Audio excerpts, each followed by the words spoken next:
Good morning and welcome to Coffee with Alain. The end of the week for many people. I don't know what the end of the week really means because I work 7 days a week, just depending on what I'm doing. So it doesn't matter. Got the newsletter going to be coming out this weekend. Better be signed up for that. EnjoyLifeSafely.com. Make sure you're signed up. But I hope people are starting their Friday well. Going to go into the weekend, have a time change this weekend. So don't forget to do that. And I just wanted to do a quick little show. I got my goofy mug today because people are goofy. And it's just sort of funny. I don't talk about political issues much on the show.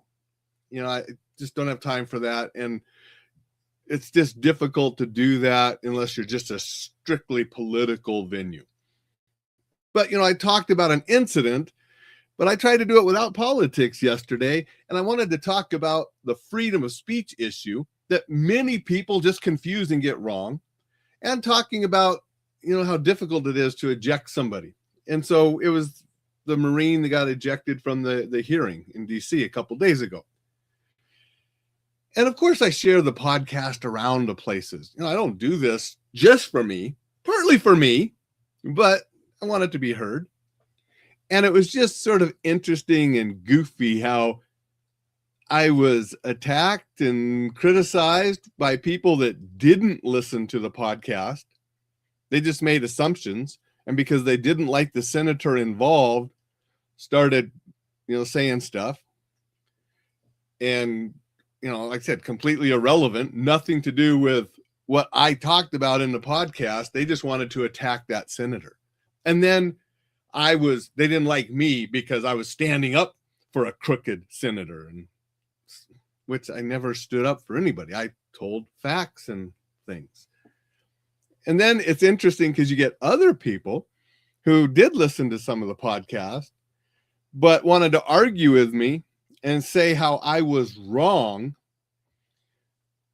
One person said that because the senator went over there and he represents the government, he was violating that individual's right to free speech, and that individual's lawyers were going to have a great case against the senator. Completely not understanding what anything is about. You do not have the right to interrupt and disrupt a hearing. I don't care what you're yelling. You go and you yell and you disrupt a hearing, you will be removed. And if you don't leave, you will be physically, forcefully removed like that individual who is fighting and yelling all the way out. It doesn't matter. You don't have the right to go interrupt those hearings. You will be ejected. And so her saying that person's lawyer is going to have a great case because the senator violated that individual's freedom of speech, completely, my explanation went over her head, and she does not understand the law or anything about freedom of speech. Then had an individual say that the senator rushed over there to brutalize that person. Must have watched a different video than I did, because when I showed the video on yesterday's podcast, he went over there and just tried to help the police get him out. There was no brutalization. And then I had a person say that police are trained in crowd control, where military are trained in, I forget the language she used, but she used neutralized threats, and that the senator showed his training by going over there. I mean, come on. Neutralize a threat is using lethal force. And yes, SEALs are very good at it, and they use firearms to do it. There was nothing like that in the video I showed here yesterday, or the videos you can find online. He went over there and tried to help pick the guy up and get him out the door. Neutralize the threat, he'd go over there and 2 in the chest, 1 in the head. I mean, that's how they're trained. I don't know where people get these crazy ideas. And they're just not based in any reality. And, then I had one person say that Tim and Alain put off the same vibe, Senator Tim Sheehy and I don't know what that's supposed to mean, except, I mean, he was a Navy SEAL. I was a paratrooper sniper. Maybe we're both badass military guy vibes. I don't know what that was supposed to mean, but had nothing to do with, I don't know, but that was on there. And again, I was called out and said they didn't like me because I support crooked politicians and all sorts of different things. And so it's just funny how and goofy how people are.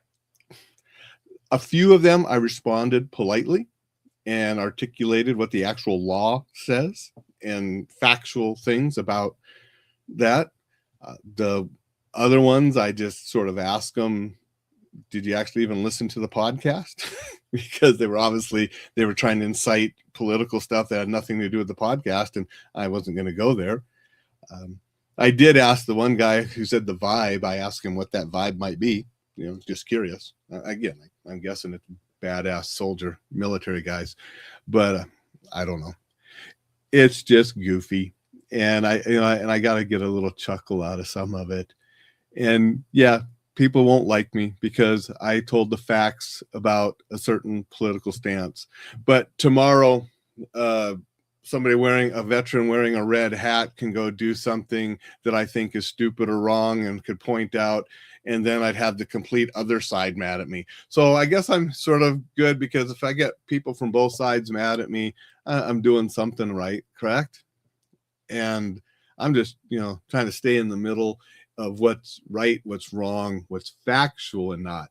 I mean, that's the big thing, is clarifying these misconceptions about things. And unfortunately, people just want to have their own ideas, their own views, and they're so stuck in the bipartisan hatred that they cannot see the other side. And as I said yesterday, I don't have a side, because I have good friends that are extremely right.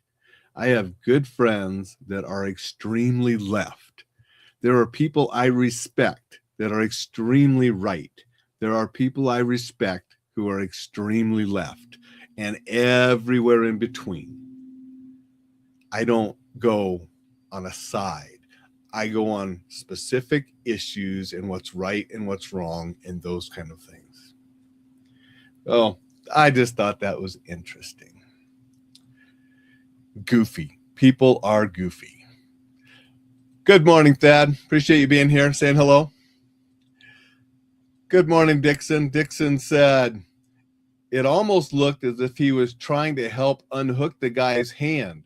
Also, was it ever confirmed the guy was a Marine, or was he just wearing the United States Marine Corps dress blues? I'm not 100% sure on that, Dixon. I believe he was a Marine veteran, because I haven't seen stuff coming out saying he was just wearing the uniform. He couldn't have been active, because active, you definitely are not allowed to go political rallies, posts, and things in uniform. That'll get you in big trouble. I mean, what some people don't understand, all of us that were in the military gave up some of our rights to serve. You don't have the same rights when you are in uniform as civilians have. And again, you are not allowed to go protest and do things in uniform when you are active military. That will get you in big trouble. Okay, legal trouble with the United States, the Marine, or the Uniform Code of Justice. I don't know if the Marines have different, but the military has their own justice system. And if you are protesting in uniform, political type protest or anything like that, in uniform, you can be prosecuted by the military. And so if he was in the military, he was a veteran, and I think probably was. It also, I mean, from what I understand, he is running for office in one of the states. So that's definitely, he's not active. He'd have to be a veteran if he's running for office somewhere else. But yes, when I saw the video, and if you watch the video, the senator went over there and first tried to help move him out the door, but then when his hand was stuck, it did look like he went up and he was trying to move his hand. I don't think anyone realized it was wedged in on the other side. So they're just trying to pull to release his grip, not understanding or realizing that that other door had closed on it and it was stuck. You know, those kind of things happen in those kind of situations. And a couple of the police officers had minor injuries from what I read, which happens. I told you yesterday, I've been in situations where when it's all over, some of us in security and law enforcement got bumps and bruises, and I've seen fellow security guys go to the hospital after those, you know, things. So it is what it is. But I just thought it was funny how people made assumptions about me and different things about me based on not what I said, not what I do, but on their own personal prejudices and feelings toward a certain political party and individuals that are part of that party. So, and the misconceptions about what freedom of speech really is are still running amok. And they probably always will, because people don't want to become educated in what those rights and freedoms actually are. And I'm just trying to share a little bit of information on that. That's what I wanted to talk, and I talked longer today than I had planned to. I want everybody to go out, make it a fantastic Friday. Sign up for that newsletter. I'm going to be working on that in the next couple days and getting it out Sunday. Information on staying safe, enjoying life, defending yourself if you have to, and being exceptional. Do something to help yourself be exceptional this weekend. And I'll be back to talk to you tomorrow about a couple books. And the books on the list tomorrow are going to deal with safety and keeping yourself safe. So don't want to miss that one.